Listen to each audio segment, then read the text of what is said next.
अस्सलाम वालेकुम। Class first year exercise 6.2 video number 3 और तकरीबन बिल्कुल उसी तरह से परमोटेशन के क्वेश्चंस दिए हैं और कोई इसमें ऐसी खातिर ख्वाह कोई इजाफा नहीं है।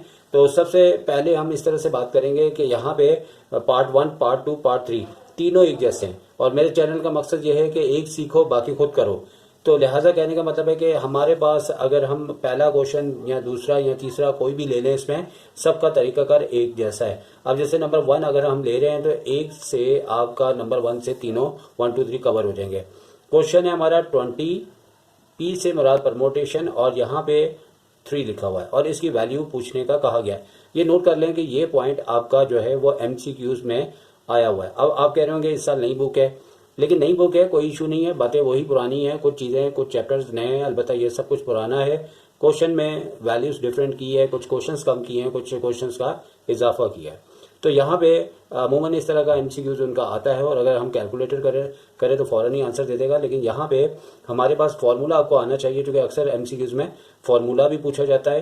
तो NPR का फार्मूला, जैसे कि इससे पहले भी मैं बता चुका हूँ आपको कि n factorial n minus r factorial, तो ये इसका फॉर्मूला है जो कि आपसे अक्सर MCQs में ये भी पूछा जाता है। अगर हम इस क्वेश्चन को इससे सॉल्व करेंगे तो काफ़ी ज़्यादा टाइम लगेगा, आंसर वही आएगा। लेकिन बेस्ट ये है कि चूंकि ये MCQs के लिहाज से क्वेश्चन है तो आप इसके अंदर इसको जो है वो कैलकुलेटर से करें। और इस तरह इससे पहले एक्सरसाइज में भी क्वेश्चन थे, शिफ्ट प्रेस करके फैक्टोरियल फिलहाल नहीं यहाँ पे, ठीक है, पहले फैक्टोरियल से रिलेटेड क्वेश्चन थे। अब आपको NPR फंक्शन ढूंढना पड़ेगा। हर कैलकुलेटर में डिफरेंट होता है, कहीं किसी जगह दिया होता है, कहीं किसी जगह दिया जाता है। तो यहाँ पे NCR डायरेक्ट दिया है, इसके नीचे NPR है, तो यहाँ पे शिफ्ट को प्रेस करेंगे और नीचे का NPR है तो P आ चुका है। अब यहाँ पे 3 लिखा है, तो जैसे ही मैंने 3 को प्रेस किया तो यहाँ पे 6840, तो इसका आंसर आ जाएगा 6840 इसका आंसर है। तो इसकी परमोटेशंस का आंसर ये आता है। फॉर्मूले से भी करेंगे आंसर वही आएगा आपका, कोई इसमें प्रॉब्लम नहीं, कोई टेंशन नहीं, आप तमाम ये पार्ट्स कर सकते हैं। इसके बाद याद रहे कि यहाँ पे मेरे जहन में जो आ रहा है वो मैं यहाँ पे साइड पे कवर भी करता जाऊँ कि माजी के अंदर जो हमारे 10 ईयर्स है, 20 ईयर है, तो उसमें जो MCQs का क्वेश्चन आया था वो यहाँ पे 5 था और परमोटेशन के बाद यहाँ पे 3 था और गालिबन इसका आंसर 60 आ रहा था। चेक कर लेते हैं कि अपनी यादाश्त में कोई कमी पेशी तो नहीं आई। तो यहाँ पे 5 और शिफ्ट दबा के NPR को प्रेस करते हुए 3, तो बिल्कुल यादाश्त मेरी ठीक है और याद है मुझे, ठीक है। और तमाम स्टूडेंट्स को मैं ये कहता चलूँ कि जो पुरानी बुक थी उसमें मुझे ज़बानी क्वेश्चंस के आंसर याद थे, क्वेश्चंस नंबर याद थे, लेकिन नई बुक का आना मेरे लिए इस लिहाज से थोड़ा सा प्रॉब्लम हो गया है कि पहले काफ़ी ज़्यादा हमें एक्सपीरियंस था कि हमें ज़बानी आंसर याद होते थे, लेकिन अभी नई बुक में थोड़ा सा इस तरह का इशू आया है कि अब जाहिर सी बात है नए क्वेश्चन नए आंसर, तो शुरू से इनको पालना पड़ेगा क्वेश्चंस को। अच्छा, तो अब ये तो एंड हो गया और आप लोग बाखूबी समझ ही चुके हैं कि तीनों क्वेश्चन एक जैसे हैं और जो तीनों करवा रहा है, जाहिर सी बात है कि आपका वीडियो टाइम काफ़ी लंबा हो जाता है।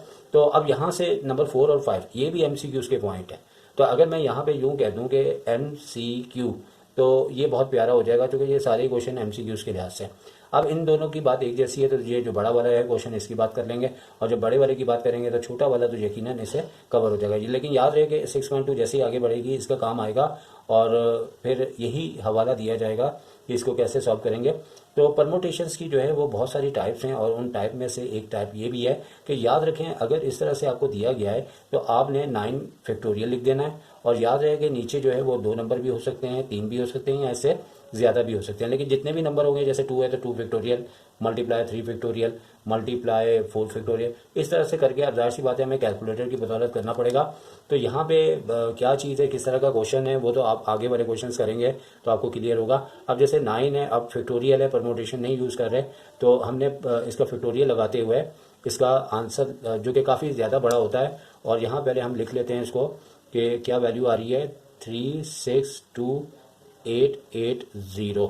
अच्छा, अब नीचे 2 फैक्टोरियल है, वो ज़बानी पता है, 2 1 2 होता है, 3 का फैक्टोरियल 3 2 6 6 1 6 यानी 6 होता है, 4 का फैक्टोरियल 4 3 20 4 3 12 12 2 24 24 1 24। तो ये ज़बानी भी करना आना चाहिए। अब हमें करना ये है कि ऊपर का नंबर एक बार दोबारा रिपीट कर देंगे क्योंकि नीचे का अभी तैयार नहीं है डिवाइड के लिए। तो इन तीनों नंबर्स को मल्टीप्लाई करते हैं तो देखते हैं क्या आता है हमारे पास। तो 2 × 6 × 24, तो ये हमारे पास आ गया 288।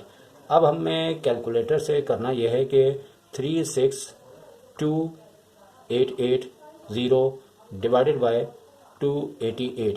तो जैसे हमने इसको प्रेस किया तो हमारे पास इसका आंसर आ गया। अब यकीनी तौर पे आप ये सोच रहे होंगे पता नहीं ये क्या किया, क्या चीज़ है। तो ये आपको सिर्फ और सिर्फ इसका तरीकाकार समझाया है। जब आगे आने वाले क्वेश्चंस करेंगे तो फिर आपको समझ आएगा कि ये किस वक्त इसको इस्तेमाल करना होगा।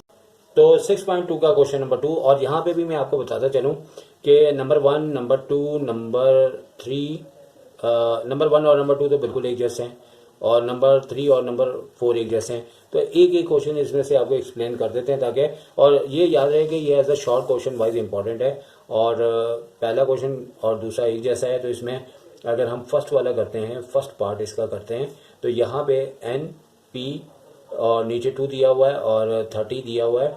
अच्छा, अब इसमें यह कि यहाँ पे हमारा फार्मूला यूज़ होगा, और फार्मूले के अंदर यहाँ पे साइड पे फार्मूला बता देंगे कि फार्मूला हमारे पास NPR का जो फार्मूला है वो है n factorial upon n minus r factorial. तो यहाँ पे इस फार्मूले को देखते हुए यहाँ पे n फैक्टोरियल आ जाएगा, और नीचे हमारे पास यानी कि हम अमूमन इस तरह करते हैं कि बता देते हैं कि n जो है वो n है और r जो है हमारे पास वो 2 है। ठीक है, तो यहाँ पे n की जगह तो n ही आएगा, माइनस का 2 और फैक्टोरियल इक्वल्स टू 30 आएगा। तो अब इसके बाद करना यूँ है कि इससे रिलेटेड 6.1 के लास्ट क्वेश्चन में भी इस तरह की बात थी कि यहाँ हम ये देखते हैं कि n-2 जो है वो छोटा है और n फैक्टोरियल बड़ा है, क्योंकि फैक्टोरियल को जैसे ही हम आगे चलाते हैं तो एक एक नंबर लेस होना शुरू हो जाता है। लेकिन ये दोनों तरफ से हो सकता था कि अभी ये डिनोमिनेटर में छोटा है, न्यूमिनेटर में बड़ा है। ठीक है, वो बच्चे जिनको नहीं समझ आ रही तो आप ये देखें कि अगर फोर्स करें n5 हो, तो मिसाल ले रहे हैं तो 5 में से 2 लेस करेंगे तो ये आपके पास 3 आ जाएगा, जबकि ये 5 होगा। इस सेंस में इसको बड़ा, इसे छोटा कहा जा रहा है। तो अब यहाँ पे हमने करना क्या है कि जो बड़ा वाला होगा उसे इतना आगे लेके चलना है कि जैसे n है तो n में से 1 नंबर लेस होता है। अगर यही नंबर होता है तो 5 के बाद 4 आता है, 4 के बाद 3 आता है। तो आप सोच रहे होंगे कि ऐसे आता है, तो इसी बनावट की वजह से आता है कि अगर ये 5 है तो एक कम हुआ तो 4 आ गया, फिर 3 आ गया। लेकिन अभी चूँकि n-2 फैक्टोरियल है तो हमने करना इस तरह से है कि यहाँ पे n-2 फैक्टोरियल करके इसे कैंसिल कर देंगे, और 30 ऐसे ही चलता रहेगा। अब होता ये है कि जब तक ये फैक्टोरियल कटेगा नहीं तो हमारे पास ये क्वेश्चन आगे चलेगा नहीं। तो अब यहाँ पे जैसे कि n है, दोनों से मल्टीप्लाई हो रहा है, अगर स्टेप बचाना है तो अभी हम मल्टीप्लाई कर देते हैं, ये दोनों तो कर चुके हैं, n² माइनस का n, और अब नीचे वाला तो बिल्कुल नहीं है, और 30 को हम राइट से लेफ्ट पे ले आएंगे तो ये हमारे पास बन गई क्वाड्रेटिक इक्वेशन। अच्छा, तो क्वाड्रेटिक इक्वेशन में अब सिलसिला यूँ होगा कि अगर हम 30 के फैक्टर करते हैं तो आपको पता है कि अगर हम ज़रूरी नहीं है छोटे छोटे नंबर से करें, अगर हम 5 से कर रहे हैं तो 5 6 30, तो हमें पता है कि 6 में से 5 लेस करेंगे तो हमारे पास माइनस का मन आ जाएगा, ये माइनस ये प्लस, और इन दोनों का मल्टीपल जो है वो माइनस आना चाहिए, तो प्लस माइनस माइनस आ रहा है। तो इस तरीके से -1 आ जाएगा। तो आगे चलाएंगे तो ये n², अब पहले कोई भी नंबर लिख लें, -6n प्लस का 5n और माइनस के 30 is equal to 0, n common लिया जा रहा है। अच्छा, अगर एग्ज़ाम में आप इस तरह करते हैं तो बड़ी अच्छी बात है, क्योंकि जैसे ये क्वेश्चन चल रहा है साइड पे और इस तरह से करते रहें, चूँकि ये प्रेजेंटेशंस में काउंट होता है और थोड़ा सा काम तो बढ़ जाता है। लेकिन ये एक हर बच्चा चूँकि ये काम नहीं करता, तो कोई भी बच्चा अगर अच्छा बनना चाहे तो कुछ ऐसी बातों को वो करेगा तो यकीनी तौर पे फ़ायदा थोड़ा बहुत मिल जाता है। अच्छा, ये रफ वर्क है तो इसको लाजमी मेंशन करके ना आप स्केल से इसे काट दीजिएगा ताकि टीचर इसे फेयर ना समझे। अब यहाँ से हो क्या रहा है कि यहाँ n-6 कॉमन लिया और यहाँ n+5 आ गया। अब n-6 रखते हुए चूँकि n की वैल्यू को फाइंड करने का बोला हुआ है, क्योंकि क्वेश्चन शायद मैंने पढ़ा नहीं था, लेकिन यहाँ पे n की वैल्यू को फाइंड आउट करना है। तो n की वैल्यू यहाँ पे 6 आ गई और यहाँ पे n की वैल्यू जो है वो -5 आ गई। अब बेसिकली यहाँ पे जो परमोटेशन होता है उसके अंदर हमारे पास सिलसिला कुछ इस तरीके से होता है कि हमें अपने आंसर की रिक्वायरमेंट को में ये बातें देखनी पड़ती हैं कि हमारा जो n है वो कभी भी नेगेटिव नहीं आता, हमेशा पॉजिटिव इसे एक्सेप्ट करते हैं। और कभी कभार अगर दोनों पॉजिटिव आ जाएं तो हमें ये देखना होता है कि ये वाला जो नंबर है वो हर सूरत में इन दोनों नंबर से छोटा होना चाहिए। लेकिन अगर ये भी बात की जाए तो देखें आपके इस 2 नंबर से भी ये छोटा है। लेकिन फ़र्ज़ करें जैसे आगे वाला क्वेश्चन आप करेंगे या कोई और अपनी तरफ से दें। अगर यहाँ 6 लिखा है, ऊपर 8 लिखा है, तो आंसर अगर आपके पास यानी कि 2 आ रहे हैं, एक 7 आ रहा है और एक जो है वो 2 आ रहा है, तो याद रखें कि हमेशा जो है वो n ग्रेटर होता है किसके, r के। तो और वैसे भी हमारा पॉजिटिव के अंदर फैक्टोरियल आता है, अगर n बढ़ जाएगा तो माइनस होने के बाद ये नेगेटिव फैक्टोरियल का कोई कॉन्सेप्ट नहीं है, और हमारे पास ये प्रोसेस होना लाजमी है। तो लिहाजा यहाँ पे n की अगर वैल्यूज़ की बात की जाए तो 2 वैल्यूज़ हैं, और एक 6 है और दूसरी जो है वो आपके पास -5 है। लेकिन अकॉर्डिंग टू द रूल्स आपका जो आंसर है उसी के मुताबिक चलेंगे। आपका ये काउंट होगा और इसे आप निगलेक्ट कर देंगे क्योंकि नेगेटिव में इसको एक्सेप्टेबल नहीं है। अब इसके बाद आगे की बात करें तो हमारे पास क्वेश्चन नंबर, इसका पार्ट आपके 2 पार्ट्स हैं जो एक ही अंदाज के हैं। आप देख सकते हैं कि दोनों का अंदाज एक है। तो अब इसे कॉपी कर लेते हैं और यहाँ पे भी फार्मूला यूज़ करते हुए, जैसे कि फार्मूला हमारे पास NPR साइड पे लिखेंगे और n factorial upon n minus r factorial हो जाएगा। उसी लॉजिक के बुनियाद पे यहाँ पे 8 फैक्टोरियल यानी कि सोल्यूशन लिख दिया करें, और 8 फैक्टोरियल और नीचे आ जाएगा आपके पास, पहले आपके पास 8 आएगा, फिर माइनस का n फैक्टोरियल आ जाएगा। और यहाँ पे हमने इससे पहले भी डिस्कस किया था कि यहाँ पे हमें बेसिकली इसको 8 फैक्टोरियल, चूँकि ये जो फैक्टोरियल होता है जब तक कि ये ख़त्म नहीं होगा हमारी बात आगे नहीं बढ़ेगी। अब इसमें हमने करना क्या है कि चले हम वो जो भी करना है अगले स्टेप में कर लेते हैं कि यहाँ पे 8 फैक्टोरियल है। तो 8 फैक्टोरियल है तो दोनों क्वेश्चन में ऐसा ही है कि अगर यहाँ पे इससे अगला पार्ट है 11 फैक्टोरियल है तो यहाँ से 11 स्टार्ट हो रहा है, क्योंकि हर क्वेश्चन को बनाने के लिए कुछ उसकी लॉजिक और उसकी टेक्निक को फॉलो करना होता है। अब यहाँ पे 8 इंटू 7 बेशक मल्टीप्लाई कर लें, और मैं यहाँ पे 5 फैक्टोरियल ऊपर भी और नीचे भी मल्टीप्लाई करूँगा ताकि ये 8 से 1 तक का कॉन्सेप्ट हमारा मतलब एक सीक्वेंस पूरा हो जाए। और अगर याद रखें कि इस सूरत में दिया हो तो फिर होता ये है कि हमारे पास यहाँ पे 8 फैक्टोरियल और नीचे 8 माइनस n फैक्टोरियल, और यहाँ पे 8 फैक्टोरियल लिख दिया जाएगा और नीचे 5 फैक्टोरियल रहेगा, क्योंकि मैथ्स के रूल्स के मुताबिक मल्टीप्लाई डिवाइड करेंगे।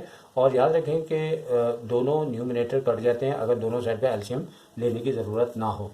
अब हमारे पास इधर भी 1 आ रहा है और इधर भी 1 आ रहा है, तो हम इक्वल्स टू लगाए तो दोनों को एक साथ यानी कि ये यहाँ पे शिफ्ट हो जाए, क्रॉस मल्टीप्लाई हो गया यहाँ पे हो जाए, या दूसरे अल्फाज में इन दोनों को उल्टा भी कर दिया जाए तो 8 माइनस n का फैक्टोरियल, और इसे भी अगर हम उल्टा कर देंगे तो ये 5 फैक्टोरियल हो जाएगा। अगर ये लफ्ज़ समझ में नहीं आया तो एक तरह से ये इधर से इधर शिफ्ट हो रहा है और ये इधर से इधर शिफ्ट हुआ है। तो तमाम बच्चे मैं इस चैप्टर को पूरा इरादा रखता हूँ आपको समझाने का, क्योंकि ये चैप्टर आपको चाहिए कि आपकी सिर्फ फीस ये है कि इस मेहनत को ज़्यादा से ज़्यादा बच्चों तक आप पहुँचाएँ, अपने कॉलेज के ग्रुप में लगाएं, अपने कोचिंग के ग्रुप में लगाएं। क्योंकि जो फिज़िकल पढ़ता है वो यूट्यूब से नहीं पढ़ता, लेकिन अगर किसी को पढ़ने का शौक़ हो तो फिर लाजमी तौर पे यूट्यूब पे पढ़ता है, और आखिरी दिनों में तो वो पढ़ता ही यूट्यूब पे। अब यहाँ पे होगा ये, क्योंकि यहाँ पे बेसिकली जो है वो कोई भी इसके पाकिस्तान के अंदर देखने के कोई ऐसी आमदनी का ज़रिया नहीं है। ये चैनल सिर्फ़ और सिर्फ, कई बार कह चुका हूँ, पाकिस्तान में सवाब का काम है, क्योंकि वो दूसरे चैनल्स होते हैं जिन्हें बाहर के मुल्कों में देखा जाता है, जिसके ऊपर सोर्स ऑफ इनकम समझा जाता है। वैसे भी ये मैं अपने जो प्राइवेट स्टूडेंट्स होते हैं उनके लिए भी ये चैनल इसलिए बनाता हूँ कि अगर उनके कुछ लेट आते हैं या कुछ को समझ नहीं आता तो मैं उनकी एक्स्ट्रा हेल्प कर सकूँ। और काफ़ी मेहनत तलब काम है, पढ़ाना इतना मसला नहीं है जितना ये सारा प्रोसेस करना प्रॉब्लम है। तो सिर्फ़ और सिर्फ आपसे ये रिक्वेस्ट है कि अगर आपको मेरी वीडियो पसंद आए और अगर आप मेरे से लाजमी अपने फ़ायदे के साथ मुखलिस हैं, और बहुत से मैंने देखा है कि अपने स्टूडेंट भी मुखलिस नहीं होते, लेकिन जो भी मुखलिस होगा तो अल्लाह उसको अलग से नंबर भी देता है। ठीक है, अच्छा आप यहाँ तक पहुँच चुके हैं और हो सकता है बहुत सारे बच्चों ने इतनी वीडियो आगे कर दी हो, बात सुन लें तो बेहतर है। अच्छा, अब ये फैक्टोरियल से फैक्टोरियल कट जाता है, और अगर लेफ़्ट और राइट में एक एक फैक्टोरियल हो तो इसे रिमूव कर दिया जाता है।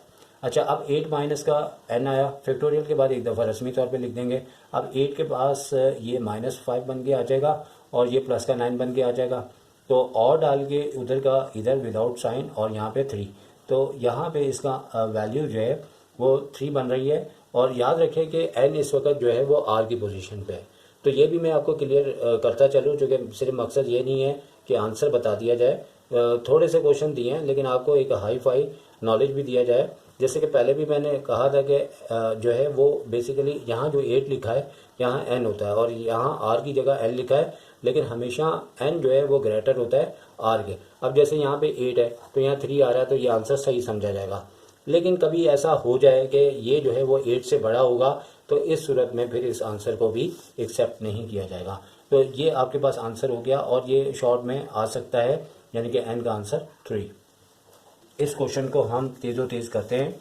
फार्मूले के मुताबिक साइड पे फार्मूला लिख दिया जाएगा NPR, जो कि ज़बानी याद हो जाएगा n factorial upon n minus r factorial.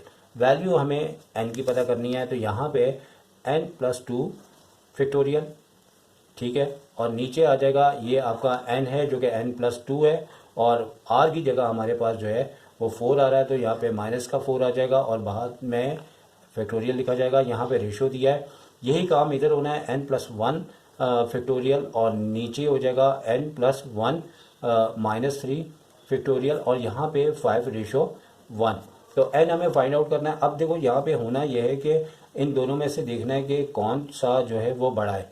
अब जैसे ये बड़ा है तो हमने इस जैसा बनाना है, और ऐसे क्वेश्चन हमने पहले भी किए हैं यार, कोई नई बात नहीं है ये।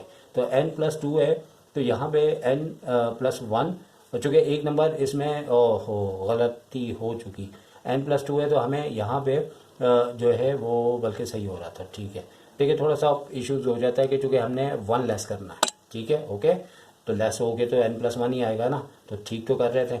लेकिन नीचे वाला जो है ना अभी एग्री नहीं है, कहता है कि एक स्टेप मेरा पहले सॉल्व करो उसके बाद आप इसका फाइनल करना। अब इसे हम बिल्कुल नहीं छेड़ेंगे चूँकि ये हमने पहले भी इस तरह के क्वेश्चन लिए, कॉमन ले लेंगे।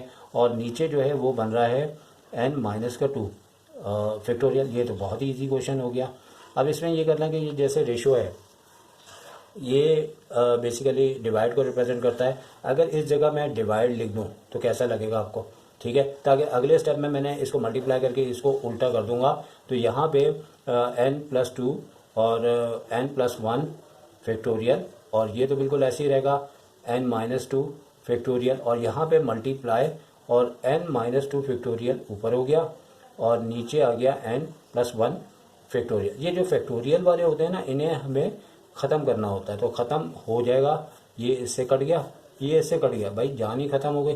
पता नहीं मैं किसी का देख रहा था सोल्यूशन, वो तो इतना बड़ा किया हुआ था, मेरा तो आंसर फटाफट ही आ गया भाई, ठीक है ना। तो मुझे तो बड़ी हैरत हो रही है कि मैंने एक वीडियो देख रहा था वो तो इतना लंबा, लेकिन मेरा तो बड़ी आसानी से आंसर आ गया, क्योंकि ये इससे कट गया, ये इससे कट गया, तो यही बचा। तो n का तो आंसर जो है 5 में से 2 लेस करेंगे तो 3 आएगा। मैं तो ऐसा शॉर्ट करके कर रहा था कि जिसका मैंने तरीकाकार, वैसे ही मैंने कहा चलो बुक नहीं है तो क्यों ना किसी का देखा जाए कि वो किस तरह पढ़ा रहा है, लेकिन उसने तो काफ़ी लंबा प्रोसेस किया था। बहरहाल जो है आंसर चेक कर लीजिएगा, कहीं ऐसा ना हो आंसर ही गलत हो, लेकिन मेरे हिसाब से ये आंसर बिल्कुल करेक्ट है। और इसकी वेरिफिकेशन भी हो सकती है, अगर n की जगह हम 3 रख देंगे और यहाँ 3 रख देंगे तो हमारे पास यही आना चाहिए।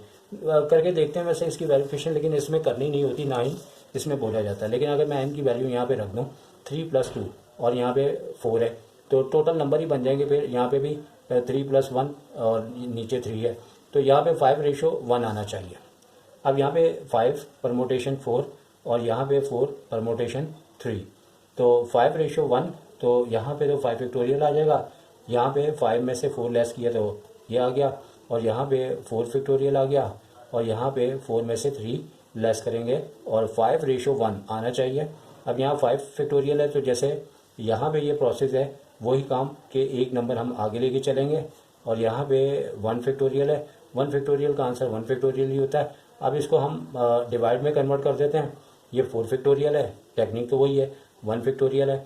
अब उसके बाद यहाँ पे क्या होगा कि 5:1, तो ये दोनों तो क्या काटने 1 ही होता है, लेकिन जब ये उल्टा हो जाएगा राइट हैंड, मतलब इसकी जो राइट वाली डिवाइड के बाद वाली वैल्यू है, तो ये मल्टीप्लाई करके 4 फैक्टोरियल हो जाएगा, और 5:1 है तो यहाँ पे 4 फैक्टोरियल से 4 फैक्टोरियल कैंसिल हुआ।